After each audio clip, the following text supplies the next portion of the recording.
আসসালামু আলাইকুম। যাচ্ছি বেড়াতে, একটু লম্বা ট্যুর।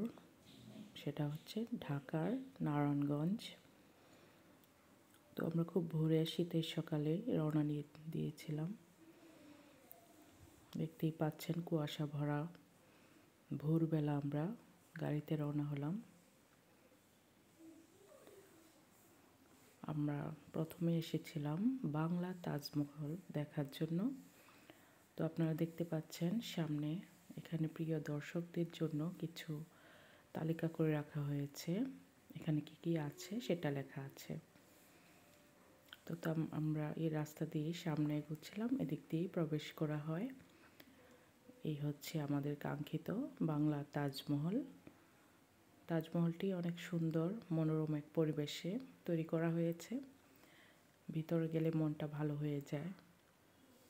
তাজমহলের পাশেই ছিল একটি বড় পিরামিড, আর পিরামিডের ভিতরে কৃত্রিমভাবে বানানো হয়েছে ফিরাউনের মমি আর তৎকালীন প্রাচীন রাজাদের পোশাক, রানীর গয়না, এই সমস্ত জিনিসপত্র এর ভিতরে রাখা ছিল। তো অনেকেই ভয় পাচ্ছিল, যেহেতু অন্ধকার, একটু ভুতুড়ে পরিবেশ। তো আমরা একদিক থেকে ঢুকে অন্য রাস্তা দিয়ে বের হয়ে গিয়েছিলাম।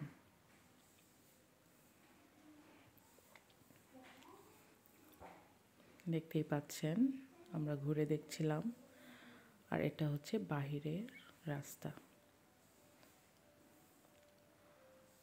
এরপর আমরা চলে যাচ্ছিলাম সেই কাঙ্ক্ষিত, আমাদের প্রত্যাশিত সোনারগাঁয়ে, প্রাণ বাংলার রাজধানী সোনারগাঁ। এখান থেকে এরিয়াটা শুরু হয়েছে। আমরা ভিতরে ঢুকতেছিলাম গাড়ি নিয়ে। বিশাল বড় এরিয়া নিয়ে সেই প্রাসাদ, আর সেই এরিয়ার পাশেই আছে ছোট্ট মেলা। এখানে সাজিয়ে দোকানিরা বসেছিল। সবগুলো জিনিসই মনে হয় কিনে ফেলি। অনেক সুন্দর, আকর্ষণীয় সব জিনিসপত্র এখানে পাওয়া যায়। আর এখানে হচ্ছে প্রবেশ গেট এর পাশেই।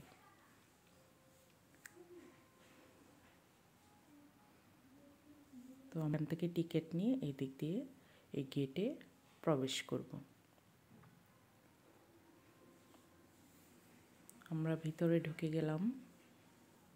আমরা দেখতে পাচ্ছি সেই সুন্দর সুপ্রাচীন প্রাসাদ। এর ভিতরে আসলে মন অন্যরকম হয়ে যায়। মনে হয় যেন আমরা সেই রাজার যুগে চলে গিয়েছি। তো প্রাসাদের ভিতরটা আমি দেখাচ্ছি, মানে ভাষায় প্রকাশ করার মতো না, এত সুন্দর লাগছিল।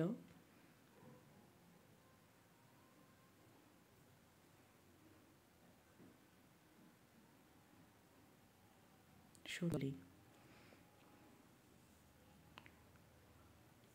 আর এর ভিতরে ছিল বিভিন্ন প্রাচীন জিনিসপত্র। এখানে তৎকালীন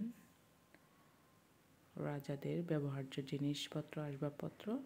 আর প্রাসাদের এক পাশেই আছে অনেক বড় একটি দিঘি, দীঘা ঘাট, অনেক সুন্দর।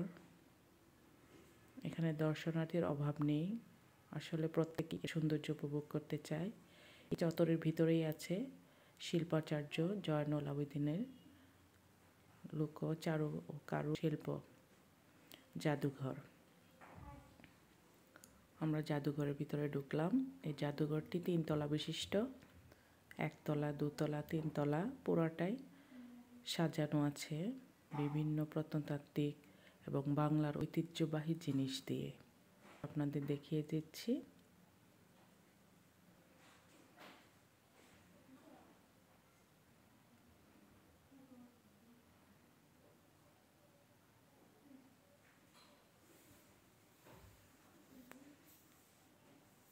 তৎকালীন ব্যবহার্য জিনিসপত্র, ঐতিহ্যবাহী ঘর, সম্ভবত টিনের দোতলা বাড়ি। আর এখানে আছে বাংলার ঐতিহ্যবাহী বিভিন্ন পেশার নিদর্শন। সুন্দর করে মাটির তৈরি জিনিসপত্র সাজিয়ে রাখা হয়েছে। এত অল্প সময়ের ভিডিওতে আসলে পুরাটা দেখানো সম্ভব না। আপনারা যদি এই সৌন্দর্য উপভোগ করতে চান তাহলে ঘুরতে পারেন, মনটা আসলেই ভরে যাবে। এখানে আছে বাংলার ঐতিহ্যবাহী নকশি কাঁথা, মাটির তৈরি বিভিন্ন প্রাণীর মডেল। এখন আমরা এর পাশে একটু পাশেই ছিল পানামনগর। এটা না দেখে তো আসলে হয় না, তো আমরা চলে আসলাম, যদিও সন্ধ্যার আগে আগে হয়ে গিয়েছে। তো এখানে ভিডিওটা করা পুরোপুরি নিষেধ ছিল, তারপরেও অল্প অল্প করে দেখিয়ে দিলাম। এর ভিতরে আছে 52টি সুন্দর সুন্দর প্রাসাদ। এখন প্রাসাদগুলো অনেকগুলোই ঝুঁকিপূর্ণ হয়ে গিয়েছে, তো ভিতরে ঢোকা যায় না, বাহির থেকেই দেখতে হয়। মানে নগরীর ভিতরে ঢুকে মনে হচ্ছিল যে আমি সেই সুলতানি যুগে চলে গিয়েছি।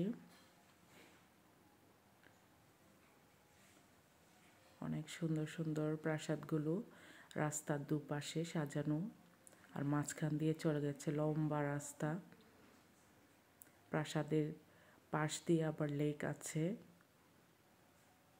যারা সৌন্দর্য উপভোগ করতে চান তাহলে আপনারা চলে আসতে পারেন নারায়ণগঞ্জের সোনারগাঁও, বা প্রাচীন নাম ছিল সুবর্ণগ্রাম।